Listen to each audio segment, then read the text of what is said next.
Boa noite, pessoal. Obrigado a todos pela presença. Ficamos felizes de estar junto com vocês para falar de um tema tão importante, uma atenção primária. Eu espero que todos estejam escutando bem, aproveitem o evento. É que o intuito é a gente realmente bater um papo, conversar sobre esse tema de uma forma bem leve, tranquila, aberta, né, de forma respeitosa e principalmente voltado para a atenção primária, né, que é o tema do webinar. Mas também eu acho que vem sempre acompanhado da atenção primária a questão da manutenção do modelo de atenção à saúde em si, né? Então, esse também é um tema muito importante que vamos acabar também discutindo em conjunto com o tema central de atenção primária. E vocês fiquem à vontade em participar, vamos ter momentos abertos para discussão, perguntas, né? Vocês podem colocar pelo chat, ou também quem se sentir à vontade também abrir e fazer as perguntas para a gente ter uma conversa boa, animada e bem interativa aí durante esse webinar. A gente espera que seja leve, tranquilo. Nossos convidados também já estão presentes. Estamos ainda aguardando algumas pessoas entrar, mas a gente vai iniciando as conversas, apresentações e então depois abrir para vocês também perguntarem e questionarem a respeito dos temas. Vamos começar com uma apresentação breve dos nossos convidados, né? Everton, se você quiser começar se apresentando, pessoal. Na verdade, eu esqueci de me apresentar, né? Eu sempre faço isso. Então, eu sou Alberto Sabala, né? Estou aqui como head de atenção primária, juntamente com a Janaína, também que é minha sócia em atenção primária, né?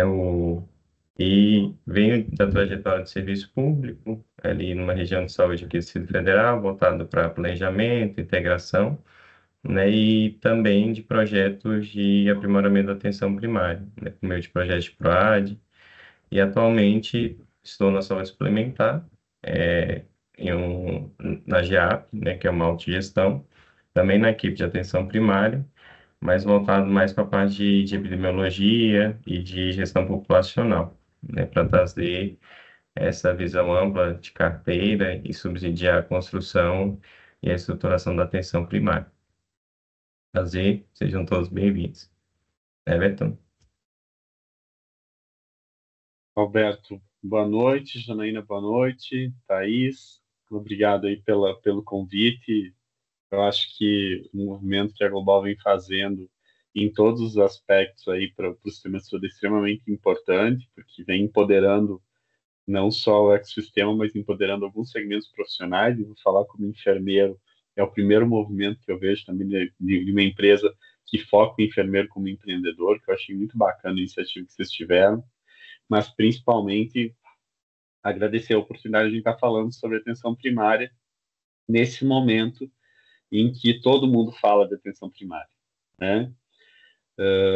Eu sou enfermeiro de formação, sou enfermeiro sanitarista pela Universidade de Passo Fundo, tenho uma especialização também pelo Instituto de Ciências e Administração Hospitalar de Porto Alegre e recentemente concluí também minha especialização em e-health e telesaúde pela Unileia. Minha experiência profissional, ela começou como todo enfermeiro dos anos 2000, ela começa pelo SUS, onde eu tive uma primeira década de experiência no SUS, principalmente na atenção primária, organizando na época o PACS, depois o Programa Sul da Família, e migrando para outras áreas, sempre na parte de planejamento e gestão. Nos últimos 14 anos, tive a mega oportunidade de estar na CACI, onde eu estive em mais de 5 estados diferentes. Os primeiros 6 anos muito focado nos serviços de atenção primária que a CACI tem nos estados, e encerrei minha caminhada na CACI em agosto do ano passado, e desde lá venho trabalhando como consultor de organização de redes e novos negócios em saúde, e venho tendo a oportunidade de colocar a atenção primária como foco dos parceiros, dos players que têm me chamado para a gente poder conversar. Obrigado. Obrigado, Everton. É muito bom tê-lo aí como parceiro nesse webinar, aproveitar da sua experiência e tirar mais proveito aí dessa jornada que você já teve em tantos ambientes, né, da saúde. Eu acho que isso vai trazer realmente muitos insights pessoal, poder estar aí também, ou que esteja na atenção primária, né, ou focado em outras áreas da saúde, mas que estejam buscando também essa sustentabilidade do setor. Acho que a gente pode ir começando o bate-papo, então, com você, Everton. Everton, e a gente vai conversando e depois a pessoa também fazer suas perguntas. Então, o tema para conversar central, para conversar com você seria realmente a atenção primária na saúde suplementar, né? A gente sabe que esse é o que se tem mais comentado atualmente, né, como um meio talvez de salvar o setor, né, com tantos que tem um crescimento aí de custos a cada ano cada vez mais elevados, né, e muitos falam sobre essa sustentabilidade, mas que a gente sabe que também não é um tema novo, né, você mesmo que vem da HCI, a HCI realmente já tem anos que vem desenvolvendo esse modelo e tem buscado estruturar a atenção primária como meio realmente de entrada dos beneficiários.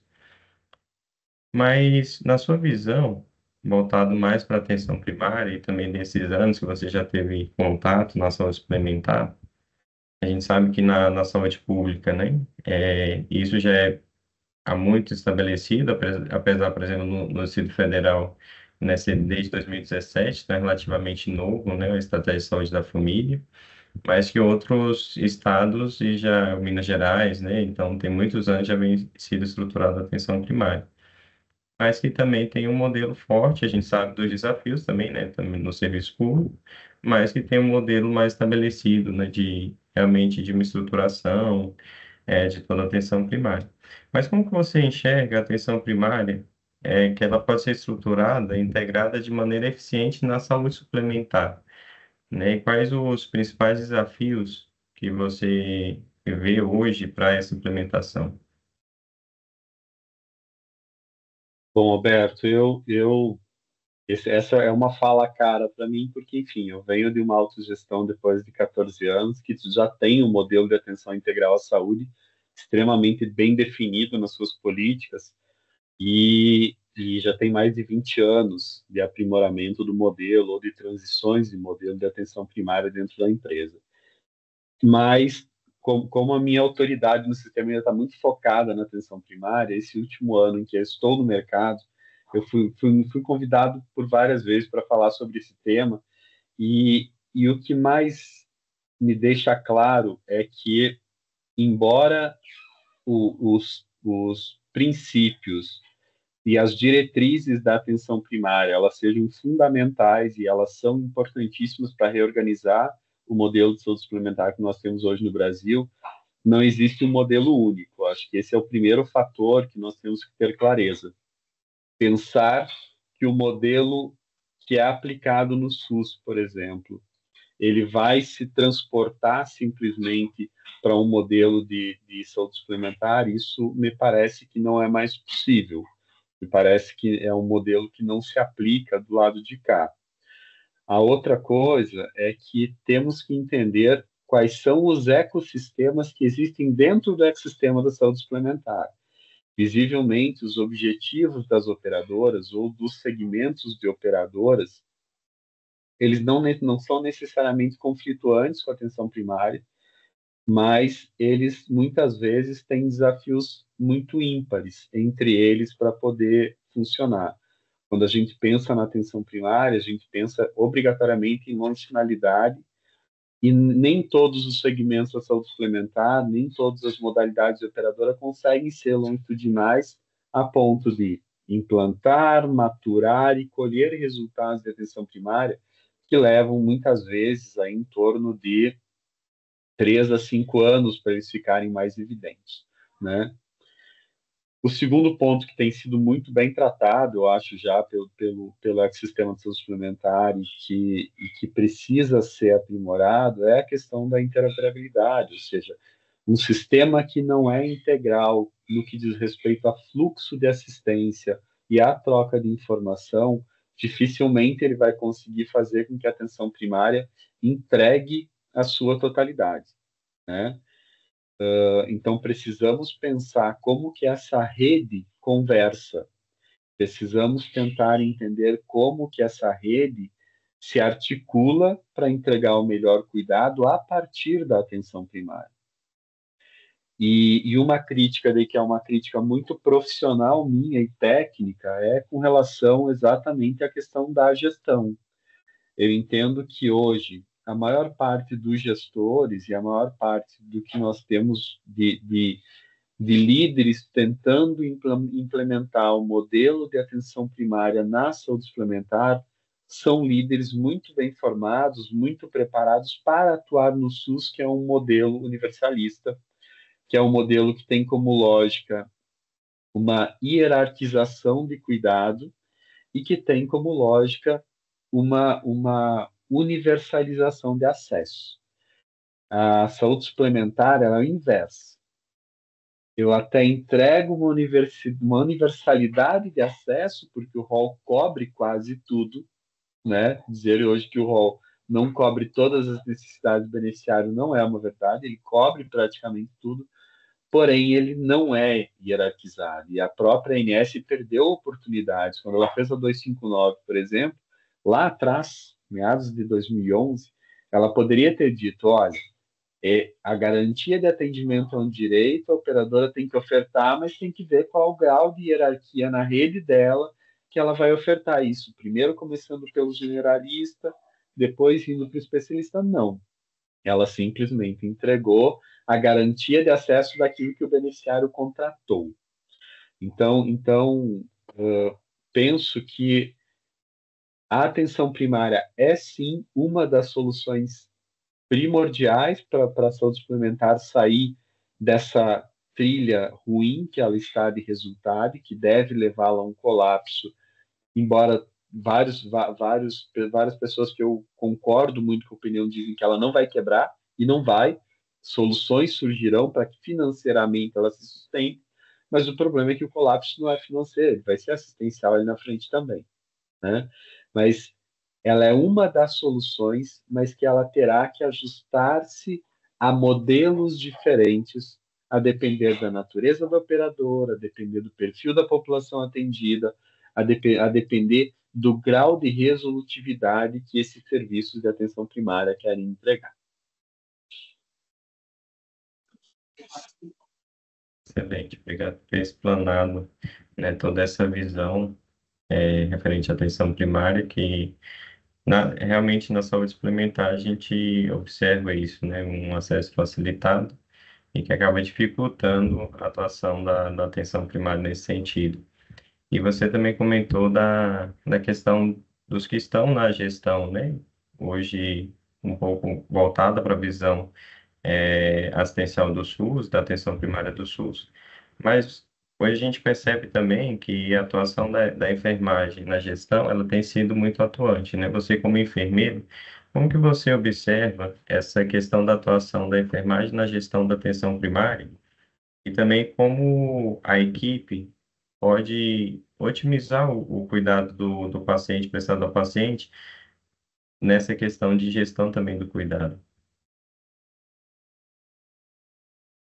Eu gostaria de responder separando em duas etapas, Alberto. A primeira é a seguinte: o enfermeiro, na atenção primária, e aí não é puxando a brasa para o meu assado, né, de Corém, mas sim pelo histórico e pelo contexto que nós vivemos até hoje, o enfermeiro sempre foi o líder de gestão e de coordenação do processo, tanto de pensar, quanto de implantar, quanto de estruturar os serviços de atenção primária. Isso se deu não só pela formação do enfermeiro, que ele consegue ter uma visão um pouco mais ampla, mas porque ele, se a gente lembrar como que foi a implantação do Programa de Agência Comunitária de Saúde, como foi a implantação dos PSFs, ele esteve nesse processo de evolução. E ele sempre foi o ator que coordenava os agentes comunitários de saúde, cuidava da unidade de atenção básica. Quando surgiram os núcleos de especialidades, ele estava coordenando esse núcleo também, porque os outros profissionais acabam tendo uma carga horária de consultório muito maior. Isso faz com que ele fique muito mais dentro de quatro paredes do que olhando o serviço e coordenando a saúde comunitária como um todo. Então, pensar a atenção primária sem um enfermeiro atuante é impossível. Sem ter um enfermeiro preparado para fazer isso, é impossível. E aí eu só retomo um pouco da minha fala anterior que nós precisamos entender que enfermeiro é este para a saúde suplementar, né? Porque a saúde suplementar ela tem outros apelos. O enfermeiro no SUS ele não tem o apelo de trazer o paciente para dentro da unidade. Ele tem o que o paciente quer, que é a unidade básica de saúde. O paciente vai ter que passar por ali se ele quiser atingir os outros níveis. O enfermeiro na saúde suplementar, não. Na saúde suplementar, ele muitas vezes ele está onde o paciente não quer ir, porque o paciente enxerga a unidade de saúde da família, ou o centro de promoção de saúde, a unidade de atenção primária, dê o nome que dê para esse serviço, ele enxerga como sendo um fator restritivo. Poxa, eu tenho que passar ali, mas o que eu queria era o cardiologista, o que eu queria era o ortopedista. Então, muitas vezes, ele está num espaço não grato pelo paciente. Por outro lado, talvez o maior, o maior prejuízo que nós entregamos para todo o restante da equipe de atenção primária, independente do tipo de operador ou da modalidade que optou por implantar a atenção primária hoje, foi o baixo empoderamento da equipe não médica. De todos os movimentos que a atenção primária faz, um dos mais ricos é você tirar o médico-centralismo do modelo de atenção. É você distribuir o poder de decisão para os demais profissionais. Enfermeiro, nutricionista, psicólogo, terapeuta ocupacional, aquele que estiver dentro do contexto de atenção primária, se optar por implantar. E são raríssimas. E eu estou sendo otimista, eu não vi nenhum modelo de atenção primária no seu suplementar que empodere clinicamente os outros profissionais que não sejam médicos. Então, o enfermeiro até faz consulta de enfermagem, de pé diabético. Mas se ele precisar pedir um exame que não é o exame, que não faz parte do exame físico e anamnese, ele não pode. O nutricionista faz a avaliação do diabético junto com o médico e o enfermeiro. E se ele precisar pedir exame, o laboratório da saúde suplementar aceita o pedido dele como exame complementar? O enfermeiro pode fazer a colposcopia? Entende? Então, assim, a primeira coisa que precisa ser validada, não só para a enfermagem, mas para todo o restante do corpo de atenção primária, é que este serviço tem capacidade e ele tem competência clínica, de forma transversal entre todos os membros da equipe, gerando ao paciente segurança e eficiência. Me reporto a 2001, quando nós implantamos em Sananduva, um município pequeno no interior do Rio Grande do Sul, 80% de cobertura da saúde da família, e eu fui 2 vezes ao Conselho Estadual de Medicina lá no Rio Grande do Sul responder porque eu tinha colocado no protocolo de enfermagem o pré-natal de baixo risco e o acompanhamento da criança sadia, inclusive com solicitação dos exames do SUS. Em 2002, 2001. Eu não vi ninguém na saúde suplementar criar protocolos que empoderem os profissionais não médicos. E, infelizmente, ainda quando você conversa sobre isso, o que você mais escuta é: mas eu vou perder controle do pedido de exames? E se os caras pedirem exame demais, como se hoje nós controlássemos todos os pedidos de exames de todos os pacientes que chegam ao laboratório?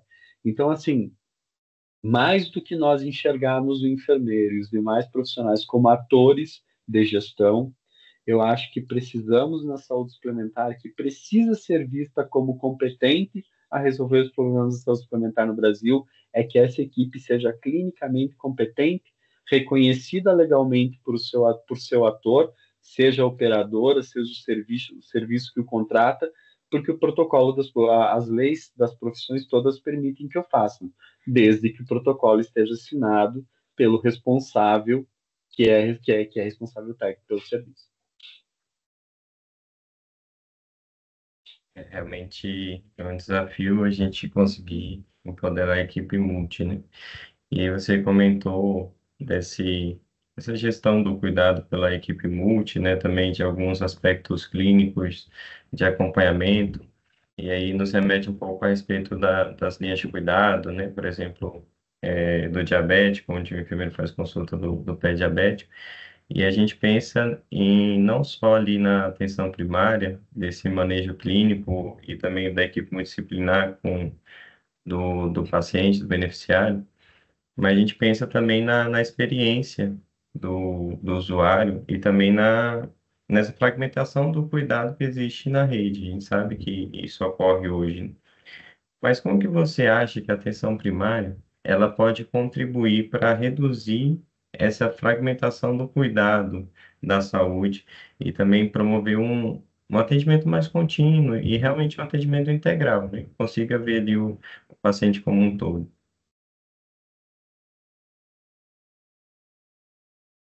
Eu até vou subir rapidamente aqui, Alberto, uma lâminazinha, só para a gente exemplificar um pouco dessa problemática. Quando nós pensamos atenção primária na saúde suplementar, normalmente o que nós desejamos, e eu percebo na maioria das consultorias que eu converso, a maior parte do interesse é o que está acima do iceberg, ou seja, é aquilo que eu já conheço, aquilo que eu já sei, né?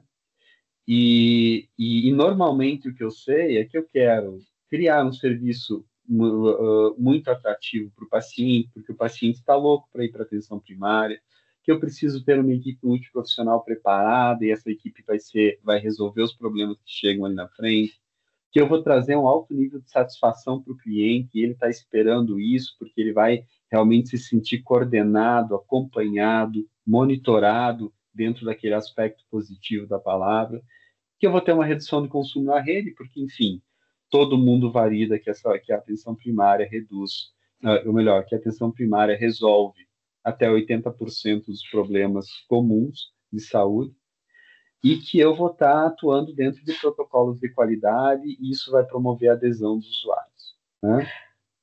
O que não se coloca no planejamento, e eu percebo que é frágil na hora que se pensa essa modelagem, é que esses beneficiários podem ter uma baixíssima adesão a esse serviço. Pode ser que ele não identifique que aquele é o cuidado dele, que é o espaço de cuidado dele. Ele pode entender que aquele profissional que está cuidando é insuficiente para o que ele estava acostumado a utilizar na rede. E também temos que considerar como insuficiência que hoje, se somente a saúde suplementar optasse por colocar numa métrica de um médico de família para cada 2.500 pessoas, nós teríamos aí aproximadamente 5.000 médicos de déficit para poder cobrir todo mundo. Então, hoje nós temos uma insuficiência de profissional, não só médico de família, mas em todos os segmentos que cuidem de atenção primária de forma adequada. Nós temos equipes de saúde hoje que têm uma baixíssima resiliência gerencial, ou seja, elas têm dificuldade em trabalhar questões de longo prazo. Por quê? Porque as metas da saúde suplementar, elas são metas mensais, semestrais, anuais, quiçá. E os resultados aqui são de longo prazo. Mas, principalmente, você citou o ponto que, para mim, é o mais doloroso de não ver nos planejamentos, que é o nível de dependência da rede que eu tenho se eu trouxer todas essas pessoas para serem cuidadas primariamente na atenção primária. E por que que isso é relevante? Olhar para essa rede, fazer o diagnóstico dela, entender quais são os equipamentos de saúde que eu tenho distribuídos, qual é a capacidade de absorver demanda e, principalmente, entender que o perfil do paciente da saúde suplementar ele é um perfil consumerista. Quem contrata individualmente um plano ou quem opta por trabalhar na empresa B do que a empresa A pelo plano, ou retém-se na empresa B pela empresa A pelo plano de saúde, e aí as autogestões sabem muito bem disso, por exemplo, que é um ativo relevante, né, ter o plano de saúde para o funcionário, eles tem que entender que, quando eu tenho plano de saúde, eu tenho uma questão regulatória por trás que diz que eu posso ter acesso ao que eu quiser, desde que eu tenha o rol. Então, eu penso que a atenção primária, sim, ela é um fator fundamental para que se reorganize essa rede de assistência de forma racional, mas ela não pode ser vista como a bala de prata se eu já tenho uma rede completamente desorganizada, totalmente fragmentada, com uma verticalização extremamente equivocada no que diz respeito à porta de entrada, por exemplo, ser o pronto-socorro. Outro dia teve um colega que me chamou no WhatsApp e disse: Everton, pensei 3 indicadores aqui para KPI para minha atenção primária. Nenhum deles era a taxa de ocupação de pronto-socorro sobre as consultas eletivas. E nem a potência de especialidades que cada pronto-socorro que ele tinha contratado na localidade tinha. Porque se o Everton é acostumado a usar o que ele quer, como ele quer, e ele entende que esse é o modelo de assistência que melhor atende, não adianta eu tentar fazer um modelo marxista de inverter a vara verde, puxar tudo para a esquerda e obrigar ele a entrar por um funil estreito, que é como ele vai enxergar a atenção primária, que ele vai achar caminhos para sair. E na saúde suplementar ele tem, porque a agência diz que ele pode. Se ele quer o cardiologista, é o cardiologista. Então, penso que uma forma de empoderar essa atenção primária que vai organizar a rede é pensar os serviços da atenção primária. A atenção primária, do meu ponto de vista, ela é uma trilha, ele é um organizador, ele é uma referência de mudança de cultura. Mas muitas vezes a gente vê uma discussão quase filosófica entre se não é só o médico de família, não é atenção primária. Parece que botar especialista, mesmo numa carteira de 10 mil vidas, onde eu tenho 60% acima de 40 anos, botar especialista na atenção primária parece ser uma atrocidade.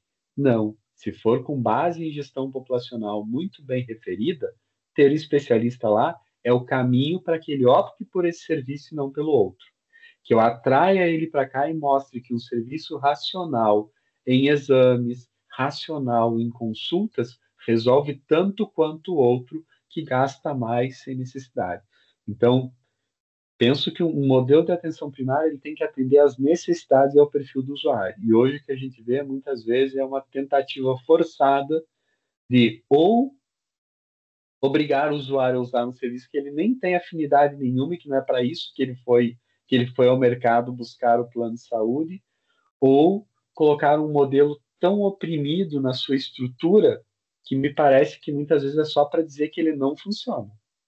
Então, acho que tem que resolver um pouco essa questão da modelagem, da tipologia, para poder realmente dar a potência que a atenção primária tem. Excelente essa visão. E realmente, quando se fala em atenção primária, a gente percebe o que você comentou, né? Tanto da estruturação, quanto também do imediatismo de se querer um resultado rápido, sem os princípios necessários para tal, né? E sabendo que o, o intuito é que os resultados são a longo prazo, né? E um pouco mais sobre essa questão dos resultados e também do modelo que você trouxe, né, de atenção primária. Como você vê o futuro, então, da atenção primária na saúde suplementar, também pensando na crescente adoção de tecnologias digitais, né, de prevenção e promoção? Como que você enxerga isso, esse modelo a longo prazo? Eu penso que o modelo de atenção primária que está posto no Brasil hoje para a saúde suplementar ele tem que ser rapidamente repensado, porque ele tá indo para o mesmo abismo que todo o resto do modelo das estruturas da saúde suplementar, seja de custeio, seja a de regramento de acesso, de cobertura, de tudo isso. Eu acho que ele precisa ser repensado, principalmente pelas fontes pagadoras. E entendo que são as fontes pagadoras que têm que entrar nessa discussão. Não é a atenção primária, ela tem que ser um interesse de quem coloca o paciente dentro do serviço, e é ele que tem que discutir qual é o modelo que ele quer, e que tipo de resultado e que tipo de resposta tem que entregar. Algumas fontes pagadoras vêm fazendo isso, né? Vêm discutindo junto com a operadora como que ela faz para entregar uma assistência melhor num único lugar e depois daquilo, aquele lugar coordenar os demais acessos, porém não pode ser restritivo somente na parte do dinheiro.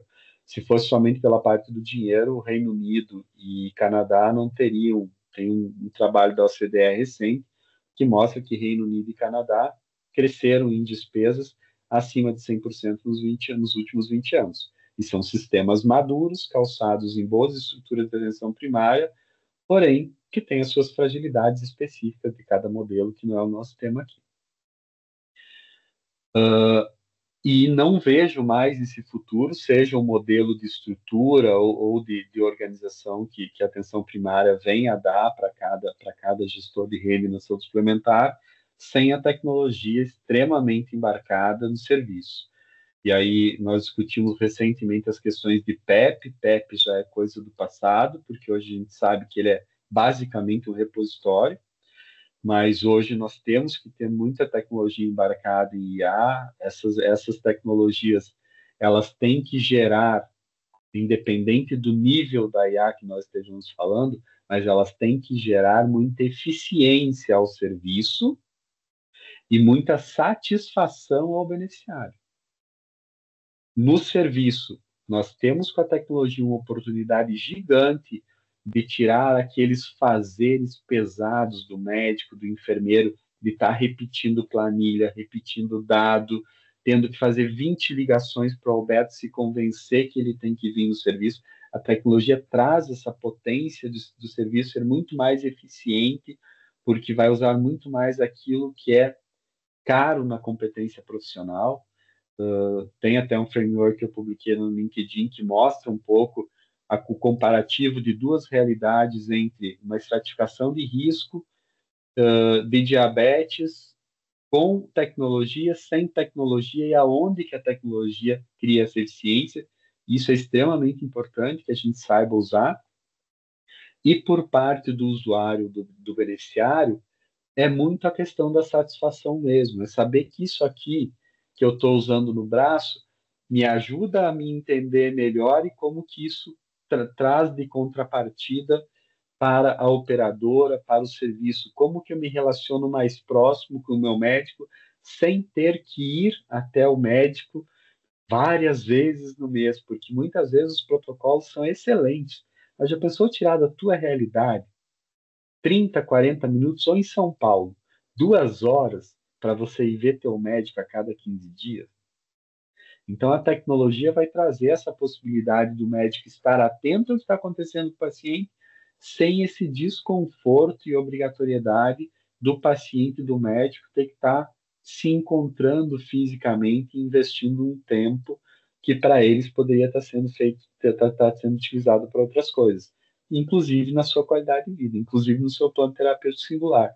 Então, penso que a tecnologia tem esses dois braços: é trazer eficiência para o serviço, colocar para o médico e o enfermeiro aquilo que realmente compete a ele fazer, e ao mesmo tempo aumentar a satisfação do beneficiário em estar dentro daquele serviço, porque a tecnologia está aproximando seu contato e a sua relação com o serviço sem consumo de tempo.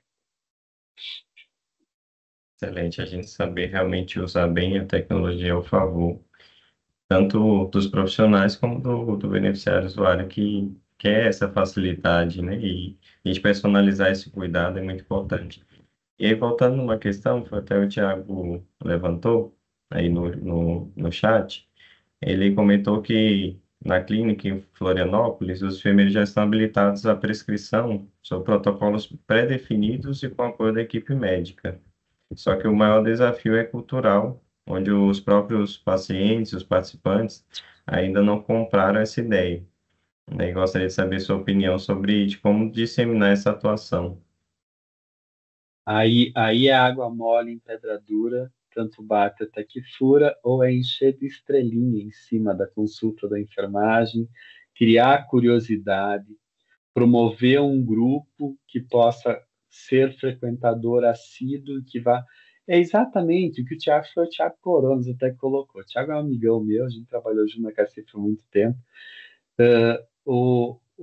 A consulta de enfermagem e de outros profissionais onde o usuário não está muito acostumado a utilizar, ela precisa ser promovida, ela precisa ser mobilizada para isso. Eu lembro quando isso começou no SUS, eu lembro que em 2002 o que eu fazia na unidade básica de saúde que eu trabalhava era fazer coleta de Papa Nicolau, né?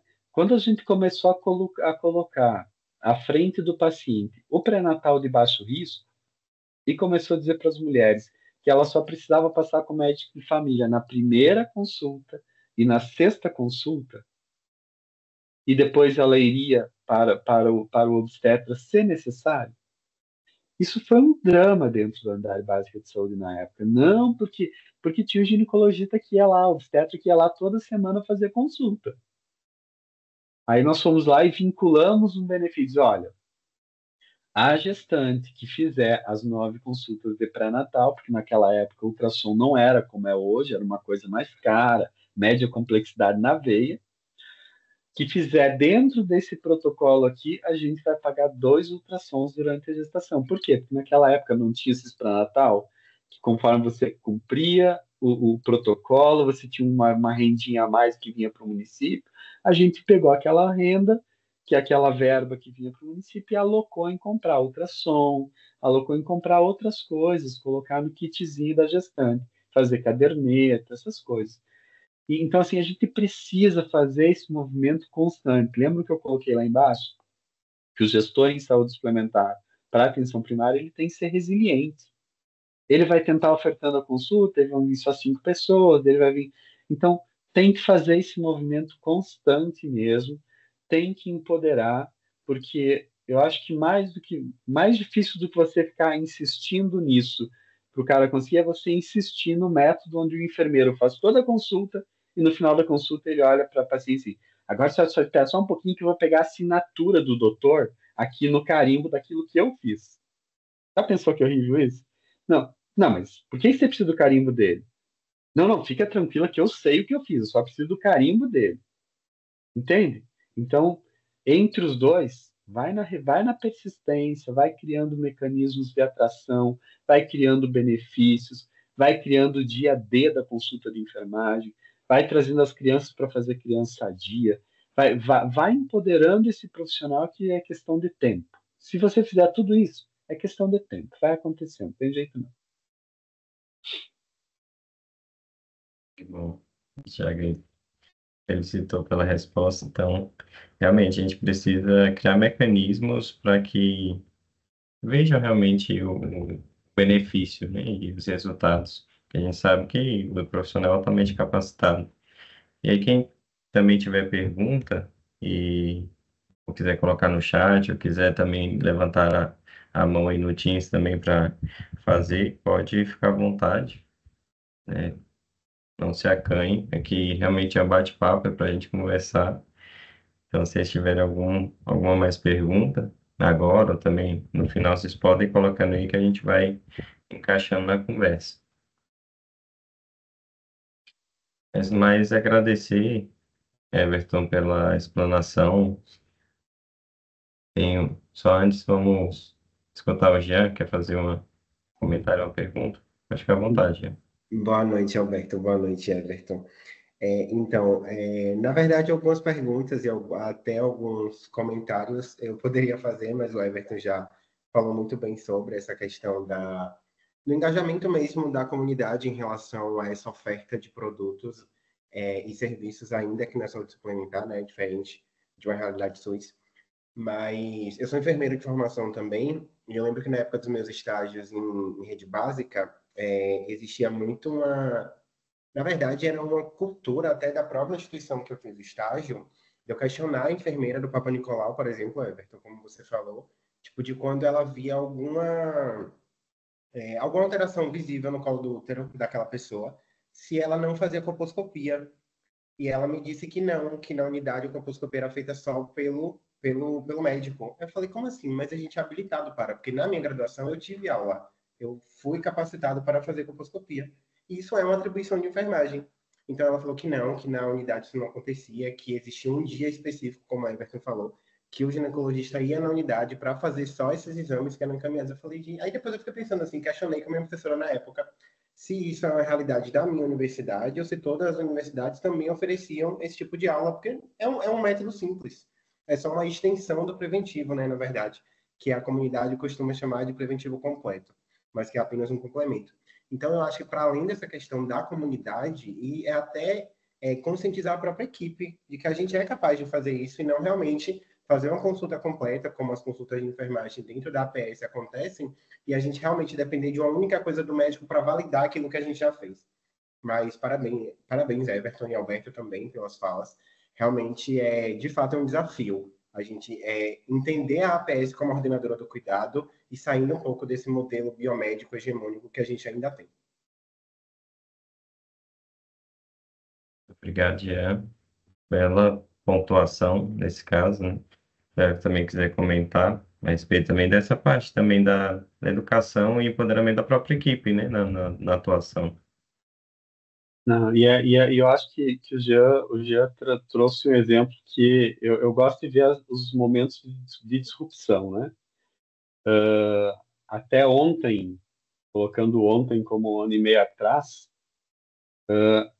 quem fazia obrigatoriamente definir diagnóstico de imagem era o médico, né? Hoje é o computador, hoje é o robô.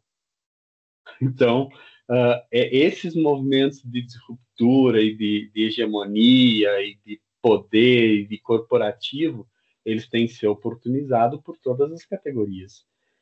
Se você rodar nos Estados Unidos, o médico não bota a mão para fazer ultrassom no paciente. Quem faz o ultrassom, quem executa é o enfermeiro, né? Inclusive na urgência. Inclusive na urgência. Mas por isso que eu digo, às vezes a gente fica brigando tanto por outras coisas, porque a PS na saúde suplementar, o quanto a saúde suplementar está quebrando com os outros movimentos hegemônicos, que são cruciais para que o movimento da PS chegue realmente embarcado de poder capaz de reorganizar a rede, de aprimorar a assistência, de atrair o beneficiário, entre eles o médico centrismo, né? Então, assim, precisa pensar essa pavimentação, essa base dentro das estruturas do suplementar para que a atenção primária entregue, de fato, o que ela tem de potencial. É verdade. E esse é o caminho, né? A gente sabe que é um caminho que precisa ser trilhado, precisa ser começado, né? E o percurso às vezes não é fácil, mas que vai sendo construído aos poucos. E acho que esses movimentos, como hoje, esses pequenos blocos vão construindo aí realmente toda essa estruturação. Mas obrigado, pela participação. Vai ficar aí com a gente ainda, mas realmente trouxe uma visão muito ampla. Em pouco tempo a gente conseguiu, parece que enxergar toda a atenção primária na saúde suplementar, tanto os desafios como também as oportunidades e principalmente o objetivo a longo prazo, que ela pode ser estruturada e trazer resultados, né, desde que as pessoas consigam também ampliar essa visão, né, de modelos, dos profissionais, também dos usuários, para que a gente possa realmente construir algo que seja um pilar e que possa estruturar toda a rede. E continuando a nossa conversa, né, também atenção primária, mas agora vimos uma visão ampla do todo, mas a atenção primária ela tem como um dos principais princípios, né, e é o que eu acho mais bonito na atenção primária, que é ter esse todo, mas com foco no usuário, né, com foco na pessoa. E também é o que hoje a gente tem mais dificuldade de observar, né? É a queixa até dos próprios usuários, porque nas pesquisas que a gente observa de satisfação e do que traz realmente resultado para o usuário, é ele ser escutado, ele saber que a pessoa deu atenção, o profissional de saúde deu atenção para ele e tentou enxergar o problema, não viu o problema assim de forma abstrata, mas de como ele realmente estava se sentindo. que é o cuidado centrado. Acho que acredito que é uma das questões mais bonitas, mas também uma das mais desafiadoras, seja por causa da educação dos profissionais, por causa da rotina, do dia a dia ali, quem está na ponta, a gente sabe que são muitos afazeres que às vezes fica difícil você conseguir enxergar o usuário como um todo e todas as questões que ele traz, até porque é pouco tempo, né, no consultório. Mas aí nisso, a Janaína vai nos ajudar a entender um pouco mais sobre esse tema. Aí, Janaína, se você quiser se apresentar, primeiramente, para a gente te conhecer, depois a gente começa o nosso bate-papo. Boa noite, Alberto. Boa noite, pessoal. Primeiro, agradecer a oportunidade, né? O Alberto é um companheiro aí de trabalho faz pelo menos uns 3 anos, né? A gente teve uma experiência juntos dentro da gestão em uma região de saúde aqui do DF, da Secretaria Estadual de Saúde, né? E agradecer a oportunidade da Saúde Global de estar podendo conversar um pouquinho sobre esse assunto que, como o Alberto falou, centrar o nosso olhar de médica, né? Sou médica de família, atuo atualmente na Secretaria de Saúde, numa equipe de Estratégia de Saúde da Família de Imunidade Básica. Sou mestre em Medicina Tropical pela Universidade de Brasília e também atuando na supervisão do programa Mais Médicos pelo Ministério da Saúde, né? Falar sobre o usuário como um centro do cuidado, ele é algo inerente a essa especialidade, né, medicina de família e comunidade, mas hoje eu acho que é o grande trunfo, assim, dialogando um pouco do que o Everton trouxe, muito bem explanado, né, inicialmente ali do papel da atenção primária, dos desafios da atenção primária para dentro da saúde suplementar. Talvez um dos pontos do desafio que ele trouxe foi a gente trazer com muita evidência, né, esse cuidado centrado na pessoa, assim, né? Acho que ajudaria muito a gente individualizar o que cada operadora quer, né?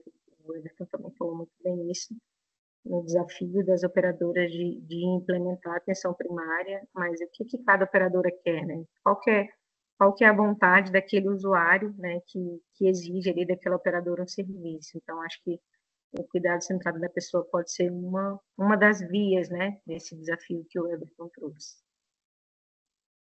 Excelente, realmente já nos traz uma curiosidade para entender melhor a respeito desse cuidado centrado na pessoa, né, e conhecer esse beneficiário. Mas sabendo que o cuidado centrado na pessoa é um dos pilares da atenção primária, como você comentou também, como que esse conceito, primeiro, o que que seria esse conceito, né? E como que ele se traduz ali na prática cotidiana mesmo do médico da família e comunidade? Não tem como a gente falar de método, né, método centrado na pessoa, se a gente não falar no método clínico centrado na pessoa, é uma ferramenta que a gente utiliza muito dentro da especialidade, né, mas que hoje já está muito bem difundida na graduação, né. Acho que o último participante que comentou, esqueci o nome dele, ele trouxe uma provocação em relação da formação dos profissionais, né, então ele citou um caso que ele teve na graduação. Né? Hoje a gente tem a graduação de medicina já inserindo o método clínico centrado na pessoa como uma forma de formação dos médicos generalistas, né? Utilizar essa ferramenta de a gente entender o contexto do paciente, né, do nosso usuário, entender qual que é aquela demanda principal, alinhando um pouco as expectativas dele em relação ao que ele procurou, aquele profissional, né, associado aí a um planejamento, um plano de cuidado, né, e uma busca incessante pelo vínculo, né, da gente quanto profissional de saúde em conquistar aquele paciente, né, aquele usuário. Então, eu preciso pactuar com ele medidas possíveis que ele consiga executar, né, eu preciso gerar confiança nele, ele me trazer todas as demandas, que talvez ali num primeiro momento, várias demandas vão estar ocultas, né? Não vão aparecer de imediato. Então, acho que desde a formação, trazer o método clínico centrado na pessoa como a base de abordagem do profissional médico hoje na atenção à saúde, e aí dentro da atenção suplementar, dentro do SUS, enfim, eu acho que é a primeira base ali, né, de promoção dessa abordagem em si, né. Não tem como a gente falar também, deixar de falar que historicamente isso vem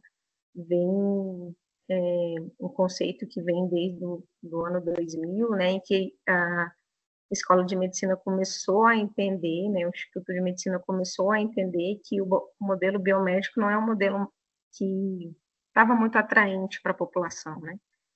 A própria comunidade começou a mostrar que dividir o corpo humano ali em especialidades, em profissionais diferentes, a gente não estava conseguindo fazer um cuidado e um tratamento mais adequado, né.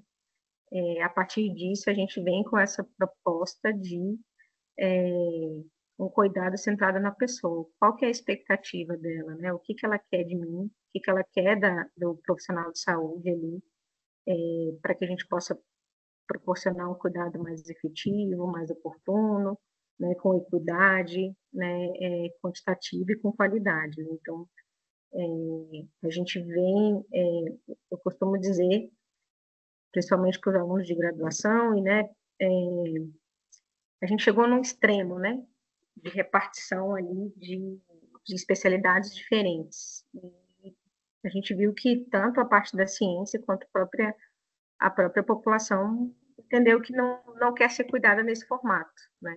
E aí a gente começou a desenvolver outras estratégias e a gente volta a olhar para o paciente como um todo. É muito interessante ver realmente utilizar como estratégia e que os profissionais têm voltado esse olhar para essa necessidade, né? Que realmente se faz necessário uma estratégia para que se vincule e também traga uma resolutividade melhor para os usuários. E pensando nisso, nesse olhar voltado para a pessoa, como você vê os principais desafios e também benefícios de implementar o cuidado centrado na pessoa?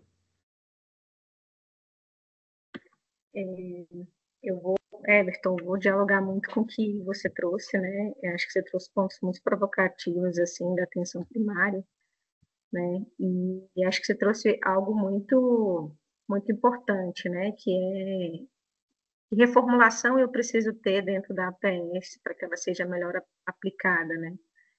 Eu costumo dizer que a atenção primária, ela passa por reformulações o tempo todo, não é por uma política nova, né? Não é uma PNAB, a última PNAB que a gente teve foi de 2017, né? Mas hoje a gente tem um serviço de atenção primária sendo exigido muito na lógica do acesso, né? Então, a atenção primária, ela na atenção suplementar também, não só no SUS, mas, e você trouxe na sua fala, né? A gente tem que tentar organizar essa atenção primária, seja com o médico de família, seja com um especialista, com a formação, para ter esse atendimento centrado na pessoa, né? Um clínico ali que consiga fazer uma abordagem que o paciente consiga falar o que ele realmente precisa. Mas a gente hoje tem uma atenção primária com um foco muito grande no acesso, e muitas vezes a população acessando os serviços de saúde com uma demanda espontânea, né, com uma agudização. Então, a gente tem, acho que foi até o nosso primeiro comentário da live, né, assim, como é que a gente tira um pouco essa cultura das pessoas acharem que a atenção primária é só promoção e prevenção, que a atenção primária não pode ser também resolutiva na parte de clínica, tratamento, reabilitação, né? Mas a gente está perdendo esse fator da PS de promover e de fazer prevenção, né? E quando você olha para a atenção primária com uma lógica muito voltada em promover acesso, a gente, hoje eu acredito que o maior desafio da gente aplicar aí um olhar centrado na pessoa é o tempo de consulta, né? O que é exigido hoje do profissional de atendimento? É uma produtividade, né? Eu preciso primeiro gerar acesso, eu preciso botar esse paciente para dentro, né? Eu preciso botar esse paciente para dentro, esse usuário para dentro do serviço. Sim, coloquei. E aí, depois, o que eu vou fazer com ele, né? Acho que esse é um grande desafio também da atenção primária. Não é só você, como o Everton falou, né? Não é só você fazer uma ligação ali, eu preciso que você venha, né, ao plano, né? Tem um médico de família aqui que pode te atender, né? Mas qual que é a demanda desse paciente, né, desse usuário? O que ele precisa realmente, né? Então, isso confunde também um pouco, né? Eu preciso gerar acesso, mas um acesso que o usuário consiga se encaixar nele, né? Então, eu acho que são esses desafios, assim. É lógico que vai perpassar pela fala que tanto o Alberto trouxe, quanto o Everton, de entendimento dessa população, né? Uma das bases da atenção primária é você entender, no SUS a gente fala território, na atenção suplementar a gente fala, né, de clientes, de usuários, a gente precisa entender que população é essa, a gente precisa conhecer isso, né? Hoje eu acho o maior desafio de eu aplicar essa ferramenta no cotidiano, assim, da nossa especialidade, o que é exigido hoje da atenção primária, né, e para mim está muito claro, ser o acesso, né, promover acesso, e o tempo que eu tenho de consulta para fazer isso, né, porque é diferente uma consulta que eu vou fazer uma abordagem de uma condição crônica, né, uma condição crônica eu preciso ver inúmeros fatores ali, o que está influenciando o controle do diabetes ou não, o que está fazendo com que esse paciente consiga controlar a pressão ou não, fazer atividade física, né? Everton falou uma coisa, né? Como que eu exijo uma quantidade de atividade física semanal com uma intensidade que precisa ter de uma pessoa que trabalha em São Paulo e fica, né, em função do trabalho aí pelo menos 18 horas do dia, né? Que é trânsito para pegar, 10 horas para ser executada no trabalho, enfim. Então, eu acho que o desafio está aí. Hoje, a PS, ao meu ver, ela é muito mais erigida como uma forma de acesso do que tanto um acompanhamento, né? Você pegou um ponto bem interessante, né? Porque essa questão da necessidade de acesso, né, faz com que muitos vinculem a atenção primária e o foco seja a captação. Vamos dizer, não, então toda a carteira agora está captada na atenção primária. Mas aí surgiu a pergunta que você trouxe, e o que que eu vou fazer com esse usuário, né, esse beneficiário, e agora? Ele já está na atenção primária, né, mas o que que pode ser feito? E aí surgiu uma das questões cruciais, que é a questão realmente da utilização e dos custos, né?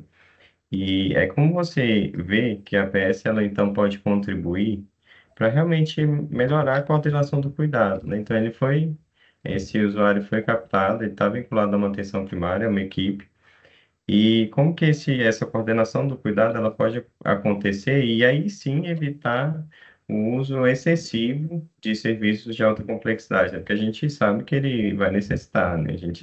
Como o Everton trouxe, você também trouxe agora no comentário, é uma necessidade o especialista, a gente não tem como, né, dizer que ele não vai utilizar. Mas como que isso pode acontecer de uma forma coordenada? Eu vou puxar outra fala também, acho que foi o terceiro bloco ali, o Everton trouxe muita questão cultural, né? Dentro da atenção primária, nesse modelo de coordenadora, né, do cuidado, a gente também tem uma cultura muito grande de que a gente vai pedir menos exame, né, de que a gente vai tentar organizar isso para um excesso, né, uma medida menor de excesso de pedidos ali, né, a gente vai conseguir, em muitas falas, né, a gente vai reter mais esse paciente, né, ao invés de fazer um encaminhamento ou de fazer um pedido de exame desnecessário, né. A gente tem hoje, culturalmente, uma população que ela exige, né, ela pede que a gente medique, né, ela pede que a gente solicite exames, e eu acho que um dos triunfos que a gente tem dentro da atenção primária como coordenadora, e que o Everton trouxe isso também, a gente precisa utilizar o modelo multidisciplinar, né? Eu só vou conseguir ser efetivo com esse paciente, ser coordenadora desse paciente, se eu, desse usuário, né, se eu, desse beneficiário, enfim, se eu trouxer outros profissionais junto para aquele cuidado, né? Então, eu preciso ofertar, paciente com uma dor crônica, por exemplo, né? Eu preciso ofertar para ele o cuidado ali de um tratamento medicamentoso, mas eu também preciso ofertar para ele uma prática integrativa, né? Eu preciso ofertar para ele outros serviços em nível de atenção primária também, que vão ajudar na qualidade daquele cuidado, né?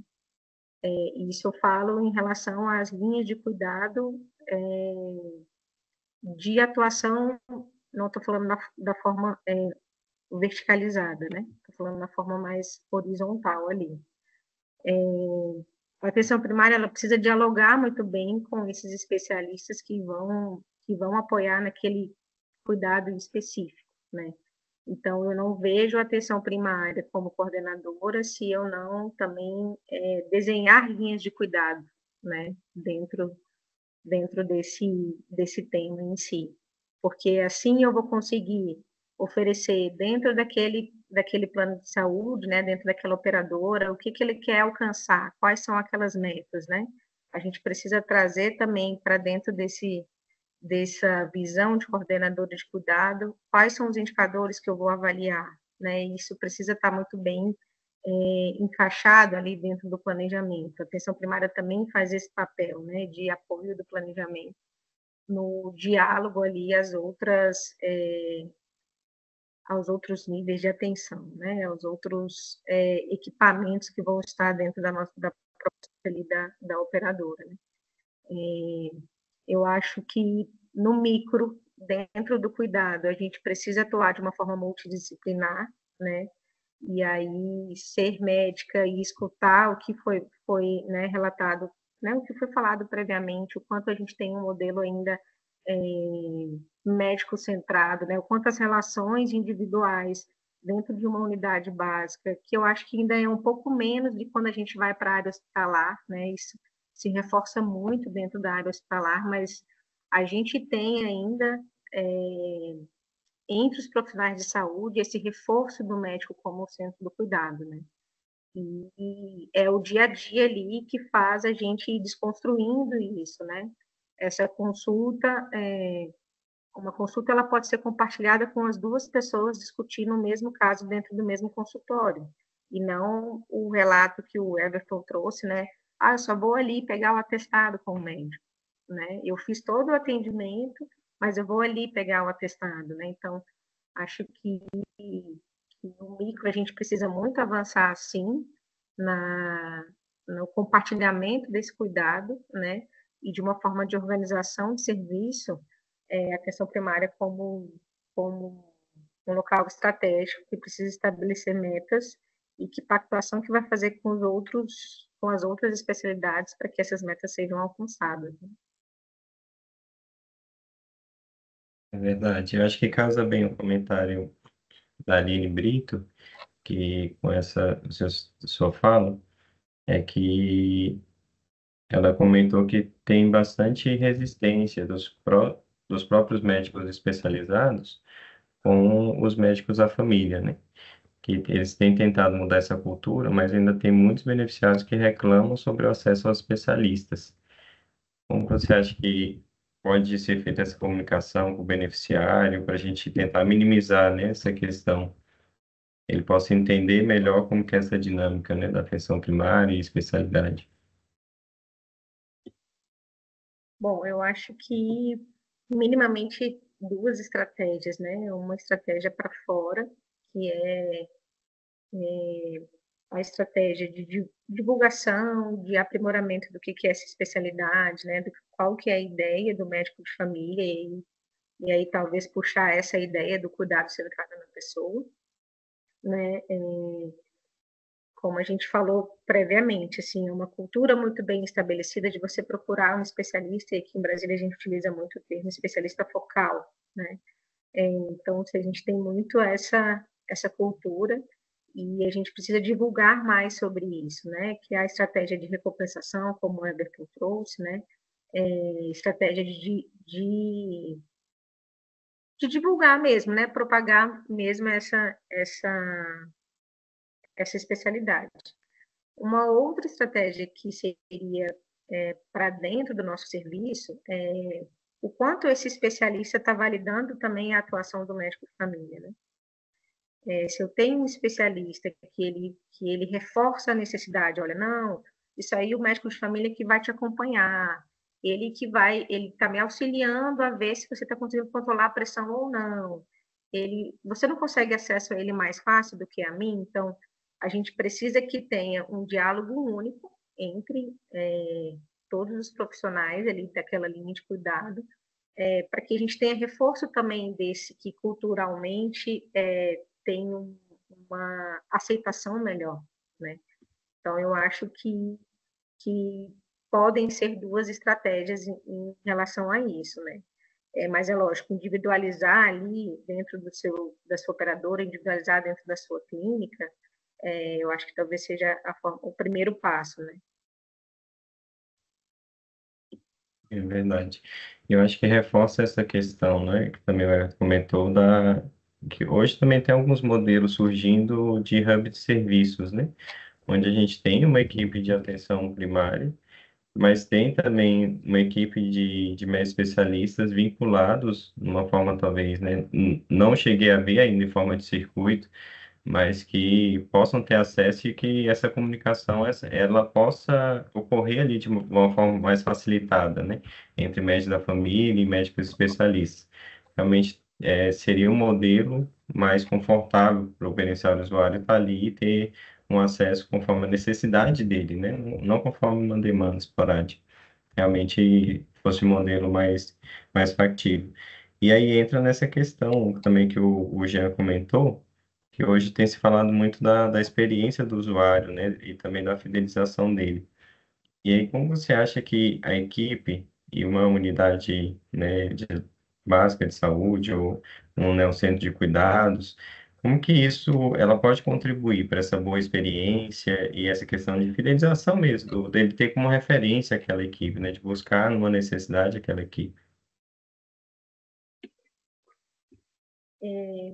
Eu acho que vai muito mais além do que uma pesquisa de satisfação, sabe?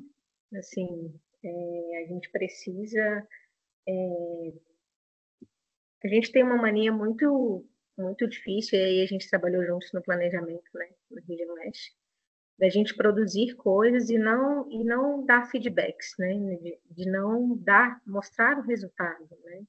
Então, uma forma de você mostrar para o usuário que a gente está conseguindo caminhar dentro do cuidado dele é a gente trazendo devolutivas, né? Então, o beneficiário ele pode ter acesso, né, aos dados de melhora de qualificação daquele serviço, né? A gente pode divulgar isso, quantos usuários, quantos beneficiários, depois que entraram dentro dessa linha de cuidado aqui, né? E aí um indicador que o Everton trouxe, né, daquele exemplo de que não tinha nenhum indicador analisando quantas internações, talvez internações sensíveis da atenção primária, que a gente fala muito no SUS ali, né? Quantos beneficiários, depois que entraram dentro do nosso plano, né, eles não evoluíram para um infarto, não evoluíram para uma amputação de um membro, né, enfim. Eu acho que a gente precisa usar estratégias de mostrar mais, né, e não focar só ali na ouvidoria, né, não focar ali nas pesquisas de satisfação que a gente tem, mas a gente tentar mostrar a eficiência, né, do nosso serviço, assim.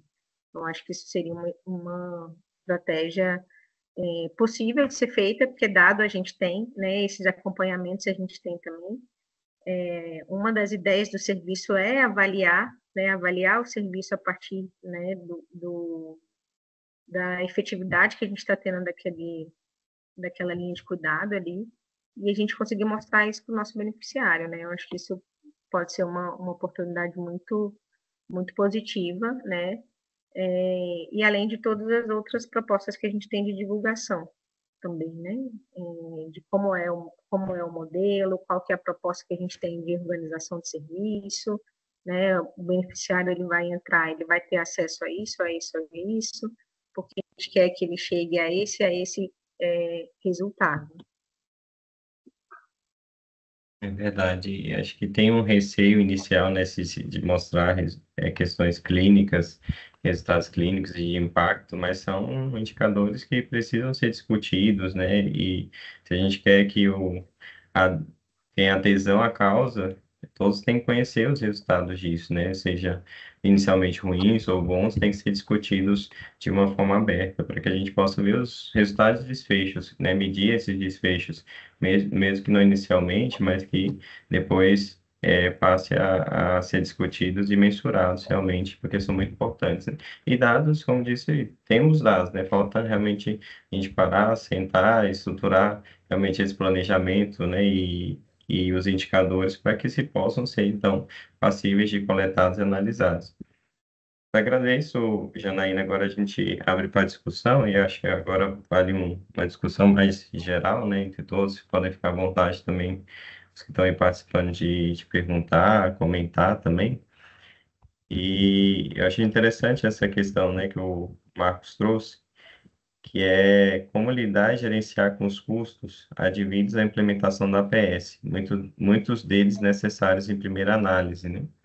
E aí talvez o Evan também possa nos ajudar com essa parte de gestão e de gerenciamento, porque a gente sabe que não é barato, né? Também já não, como você também já teve muito tempo em gestão, principalmente mensurando em questão de monitoramento e avaliação, você estruturar uma clínica, né, uma equipe e não saber muito bem quais serão os resultados, né, de adesão ou não, hoje não tem muito mensurado ainda essa questão dos cursos, acaba talvez gerando um receio inicial, né? Como que vocês acham que a gente pode, inicialmente, lidar com esses cursos e mostrar a importância, né, dessa estruturação? Bom, vamos lá. A primeira coisa, eu acho que é que as duas partes, o executor e o pagador, têm que ter muito claro qual é o objetivo da implantação da atenção primária naquele ecossistema. Porque até no curso de fatores críticos de atenção primária no seu suplementar que eu dou, eu trago dois stakeholders para mim que hoje são chave para uma implantação bem-sucedida de atenção primária. O primeiro deles é o cara que tem o dinheiro na mão.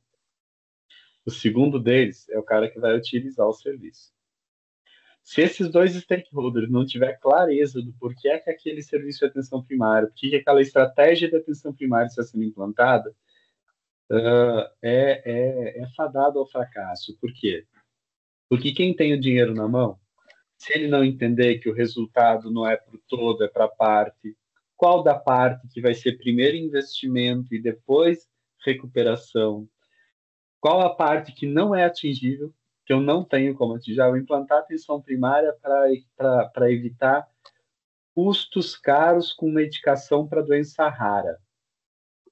Eu não tenho como mensurar isso via atenção primária, né?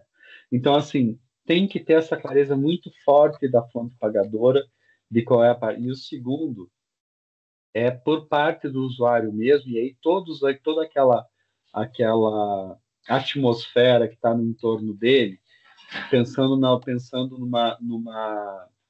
numa autogestão, os sindicatos, pensando numa carteira de empresa privada, o RH, essa galera toda tem que saber porque é que aquele serviço está sendo colocado em pauta.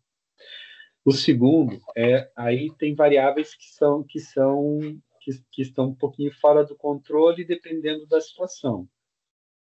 É uma operadora que já tem aquela carteira há mais tempo e tem possibilidade de beber na fonte de produção, na fonte de consumo, porque hoje um algoritmo bem montado de consumo de rede assistencial, ele consegue ter acurácia acima de 90% de estratificação de risco para diabetes, para hipertensão, para várias doenças clínicas que eu vou economizar dezenas de consultas médicas só para fazer essa estratificação. Então, assim, dá para mim utilizar o dado. Então, se é uma carteira já com mais de 1 ano, 2 anos de consumo daquela rede, eu consigo fazer duas coisas que vão impactar diretamente no custo de implantação. A primeira, eu não preciso estratificar todo mundo, eu vou estratificar prioritariamente quem eu já sei que tem maior risco. E a segunda, eu já vou sair na largada sabendo qual é o meu perfil de rede que mais consome recursos de forma desnecessária. Tendo essas duas fontes na mão, aí eu vou conversar com quem tem o dinheiro para pagar e com quem usa a rede. Aí eu consigo ter uma equalização de impacto de custo inicial melhor. Se é uma carteira de vidas que eu não tenho noção nenhuma, eu não sei qual é a condição de saúde, que eu não sei como é que perfil de consumo pode ter e que tipo de risco pode ter naquela carteira de vidas, aí eu preciso usar a tecnologia da comunicação para tentar capturar esses dados, mesmo que inferidos. E a Telesaúde do SUS já mostrou várias vezes, várias estratégias muito bacanas, seja de coleta de dado inferido para fazer estratificação de risco mesmo epidemiológico, seja de coleta de dados através da telesaúde médico com médico, interconsulta, essas coisas para poder capturar a informação. Mas a largada, o custo de largada está baseado no perfil da população. A grande maldade que eu tenho visto, e agora é muito legal olhar do outro lado, e muitas vezes chamado pelo prestador para falar sobre atenção primária, é que ainda quer se pagar valores de migalha para algo que se diz acreditar que resolve 80%. Então, assim, isso não funciona. Se você, a qualidade e a competência do serviço de atenção primária vai ser do tamanho do investimento que você fizer. Se você fizer um investimento em migalha, você vai ter resolutividade em migalha. Se você fizer um investimento adequado para a tua carteira populacional e para o que ela precisa ser tratada na casa dos 80%, vai ser na casa dos 80%. É verdade, né? Porque hoje muitos querem atirar no escuro, né? Quer resolver um problema, não sei qual que é o meu problema, não faço uma análise inicial, conheço minha população-alvo, né? Esse é o primeiro passo para se qualquer implantação, seja atenção primária ou qualquer outro serviço, né? Mas que a gente ainda sente esse déficit realmente de ter uma cultura baseada em dados, né? Apesar da tecnologia ter avançado tanto e também as inteligências artificiais conseguirem fazer isso, a gente ainda sente uma resistência muito grande de começar a implantar as tecnologias para análise e realmente tomar decisões baseadas nesses dados. E acho que uma questão interessante também, que esse gostaria de comentar, fala qual é o impacto da APS no desfecho financeiro em saúde, né? Um estudo recente mostrou até que quando a gente compara, né, faz um estudo caso-controle da população da APS e os que não utilizam a APS, a gente percebe que na saúde suplementar, os dois grupos eles aumentaram o custo, né? Isso é natural, né? E só que quando a gente observa uma população da APS, ela tem um custo evitado, né? O que chama o saving. Então a gente percebe que por mais que as duas populações aumente o custo e o custo da saúde tem crescido, se a gente começa a trabalhar de forma preventiva, a longo prazo a gente consegue ter um custo evitado porque realmente aí uma economia no sentido de que você não tem um gasto descontrolado. Mas é isso, o Everton comentou antes, né? Muitos têm enxergado como uma bala de prata, né? Como solução de todos os problemas, e a Jana comentou muito bem também, a gente tem que saber conhecer essa população e saber que tipo de problema a gente vai conseguir resolver nessa população, né? São causas sensíveis à atenção primária. Nem tudo, apesar de ser 80%, é 80% que é possível a atenção primária, né? Não são todos os casos sensíveis à atenção primária. E aí a Jana pode também nos ajudar com essa pergunta que fala se a PES poderia ser um caminho para reduzir o desperdício. na saúde suplementar. Você acha, né, será que a equipe consegue minimizar, né, essa questão de desperdício e utilização? A gente pode olhar, né, talvez vou conseguir falar um pouquinho melhor em relação à aplicação da clínica, né? E o Everton, se quiser me complementar aí em relação à parte mais de análise de custo, né, financeira, enfim. A gente tem uma ferramenta muito utilizada também dentro da atenção primária, né, que é a clínica ampliada, né, a clínica que a gente consegue fazer toda uma organização de agenda para aquela demanda daquele beneficiário, né, e utilização dessa clínica baseada em evidência, né, em protocolos muito bem estabelecidos. Então, se eu tenho um protocolo muito bem estabelecido para aquela condição de saúde, automaticamente eu vou estar ali proporcionando para aquele beneficiário, né, a melhor forma de cuidado, né? Eu vou estar indicando aquele exame complementar que for necessário, né? Eu vou estar indicando o número de consultas que vão ser adequadas para aquela condição de saúde. Eu vou estar indicando o profissional que vai atuar junto comigo na complementação daquele cuidado.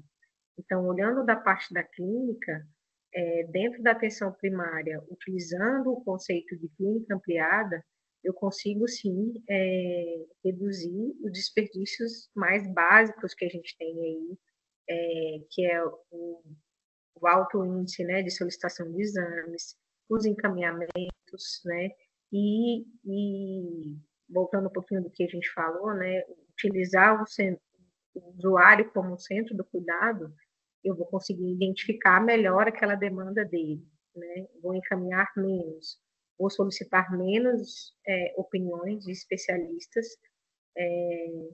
que geram um custo, né, para dentro daquela operadora ali.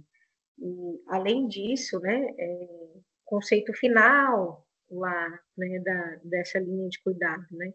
Então, se eu estou proporcionando esse cuidado com qualidade, né, com efetividade, com objetividade, eu vou evitar que ele utilize serviços de mais alta complexidade, né? Isso reduz também um pouco do custo, né? Que é mais ou menos isso.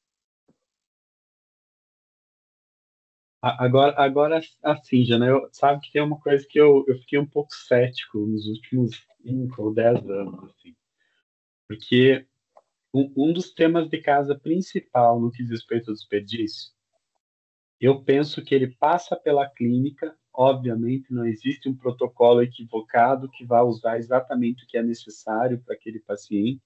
Se ele for equivocado, ele vai usar coisas desnecessárias, ele vai postergar decisões, ele vai antecipar decisões e gerar angústia, que vai gerar consumo de exames desnecessários. Agora, o que eu tenho dado de maior recomendação para operadoras que me perguntam sobre a implementação da atenção primária é: eu preciso entender a minha rede complementar a esse serviço. Porque pensem comigo, se eu tivesse um bom protocolo em toda a rede, eu não precisava de atenção primária para a questão do desperdício, concorda? Eu ia ganhar na clínica ampliada, eu ia ganhar na qualidade, eu ia ganhar na longitudinalidade, eu ia ganhar na parte da Promoprev. Mas se todos os prestadores da rede tivessem um protocolo adequado, eu não ia ter desperdício. Então, entender essa rede e saber qual é o objetivo que eu quero com a rede complementar da atenção primária é tão importante quanto implantar a atenção primária. Sim. Eu preciso saber, tá, eu tenho 15 clínicas de cardiologia, todas elas com ecodoppler tensorácico contratado e atuante.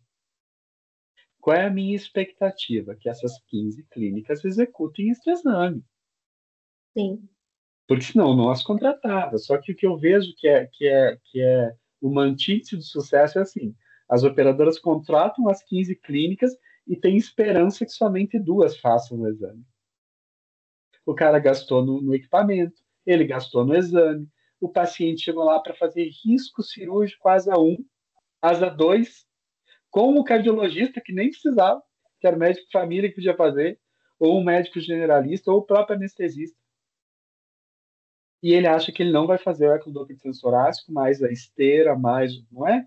Então, Uhum. é fundamental que essa rede seja estudada e ela seja gerida em dois aspectos. Primeiro, gestão de contratos.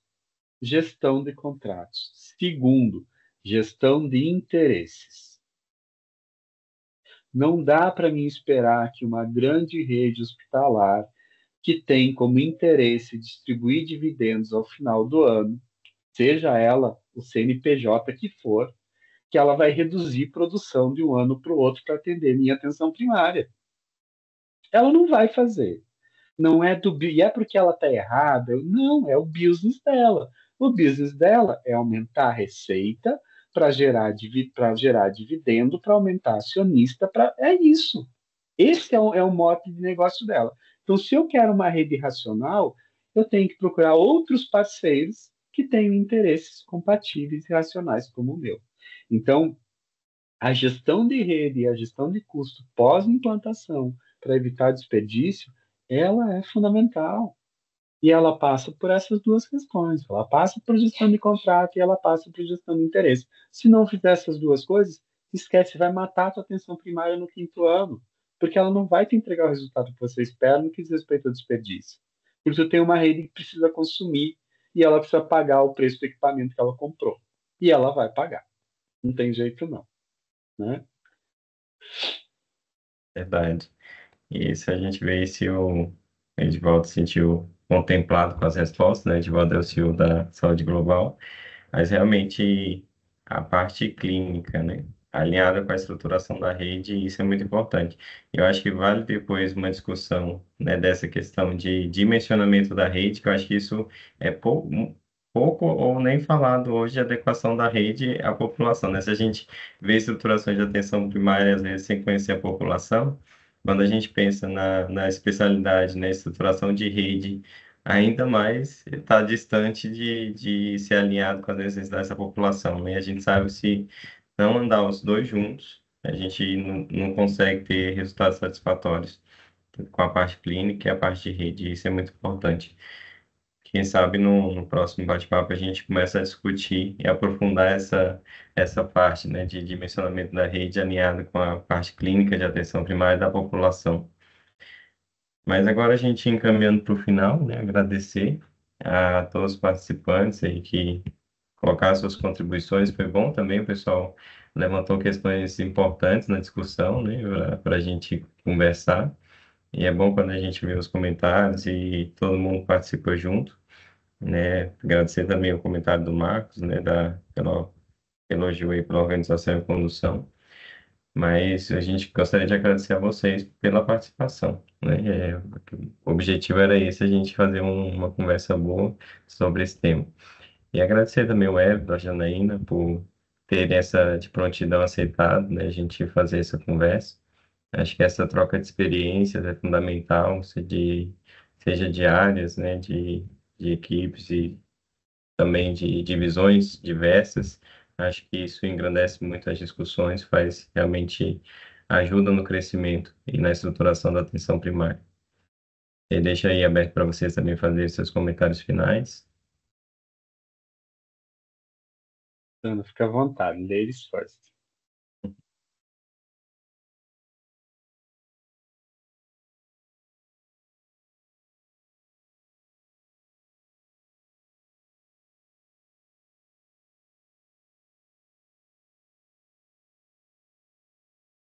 Esse áudio está desligado, Diana. Se quiser iniciar. Eu escutei muito bem, Everton, desculpa. Agradecer a oportunidade, né? É sempre um benefício discutir com pessoas, né? Que têm conhecimento, pessoas que vieram do Sul. Eu sou apaixonada pelo momento que eu tive lá, fiz a residência no GHC em Porto Alegre, então acho que aprendi muito profissionalmente em como atuar, e escutar o Everton assim me fez relembrar, me deu vários gatilhos positivos assim, né, de como fazer uma análise crítica e ao mesmo tempo envolver. Eu acho que isso é o que mais me encanta assim. E a atenção primária, ela vai ser apaixonante em qualquer lugar, né? Se é na atenção suplementar, se é no SUS, eu acho que a gente ainda tem muito o que conhecer e eu falo que ainda é uma terra de muita conquista. A gente tem que avançar muito ainda nesse modelo, em qualquer lugar, em qualquer âmbito que a gente for, né? Tanto na atenção suplementar como em qualquer outra forma de atuação, né? Então, obrigada pelo espaço, Alberto. Você é um entusiasta sempre, né? Gente, o Alberto, ele começou não muito próximo da PS, mas aí a gente foi conquistando ele ali aos pouquinhos e hoje ele é o meu orgulho, assim. Obrigada pela parceria sempre, Alberto. E obrigada, Saúde Global, por proporcionar esse momento. Eu acho que foi de muito aprendizado, né? Nada. Bom, pessoal, primeiro, obrigado pelo bate-papo. Acho que esses momentos são os que fazem, plantam aquelas sementinhas, né? Que mais alguém depois vai pensar, vai lembrar sobre alguma coisa que a Janaína e o Everton falou, que era o que estava faltando para mim convencer quem decide a fazer ou alguma coisa assim. Eu hoje estou na vice-presidência de enfermagem da Sobracan, e, aliás, foi uma descoberta recente e, para mim, me deu um oxigênio gigante pensar que a capacidade que a cirurgia ambulatorial pode vir a trazer, principalmente as unidades de pequeno e médio porte, cirurgia ambulatorial, podem a trazer para esse ecossistema de saúde suplementar, principalmente quando a gente fala de atenção primária, de linha de cuidado, porque são estruturas que não estão pré-estabelecidas em custos altíssimos de pronto-socorro, UTI, essas coisas. Então, assim, na Sobracá a gente tem feito essa fomentação também, assim como a Global vem fazendo essa fomentação do ecossistema como um todo, né, e empoderando os profissionais, porque, enfim, lá a gente tem um potencial de associação tanto PF quanto PJ, e empoderando as instituições e os profissionais a se pensar num outro lugar mesmo, num outro ecossistema, com outras missões. Eu acho que isso é extremamente rico, acho que é papel das associações e das empresas que pensam no coletivo fazer com que essas sementinhas sejam pelo menos semeadas. Se elas vão germinar, a gente nunca sabe, mas compete ao semeador lançá-las, né? Depois tem toda uma ambiência que tem que viabilizar se ela vai germinar e dar certo no futuro. Então, obrigado pela oportunidade e fico sempre à disposição de você. Thaís, nossa executiva, que tem facilitado esse encontro proporcionado, né, toda essa organização. Pessoal, em nome da Saúde Global, como o Roberto falou, aliás, vou me apresentar, né? Eu sou a Thaís, estou aqui representando a Saúde Global, fiz parte da organização do webinar e estou aqui para agradecer tanto ao Alberto quanto ao Everton e à Janaína pela disponibilidade, pela troca de experiências e agradecer a todos que ficaram aqui, que compartilharam perguntas, questionamentos, situações do dia a dia. Foi realmente bem envolvente, né? E eu espero que as informações tenham sido realmente valiosas e gratificantes para todos. E como o Edivaldo disse no chat, agendem a próxima. Eu acho que ainda tem muito conteúdo, né? E eu acho que realmente foi de grande valia para todo mundo que estava presente. Muito obrigada. Obrigado a vocês, por nos permitirem, né, ter esse encontro. E realmente acho que é isso, né, do que a Jana trouxe, o Everton, o que eu sempre trago, vendo também como a Jana trouxe lá da hospitalar, da oncologia, do hospital de terciário, e depois passei para especialidade, cheguei na atenção primária, mas eu sempre levo pessoal que é essa questão da integração, né, dos serviços, seja novos serviços, como questão de cirurgias ambulatoriais, atenção primária, a gente precisa encontrar um meio de integrar, fazer essa integração e o foco é o usuário, é trazer resultados. Então, acho que a gente tem que estar sempre juntos, unindo forças para trazer essas discussões e integrar tudo isso num modelo que funcione. Agradecer a todos, obrigado e até a próxima, então. Obrigado, Edivaldo, pelo apoio.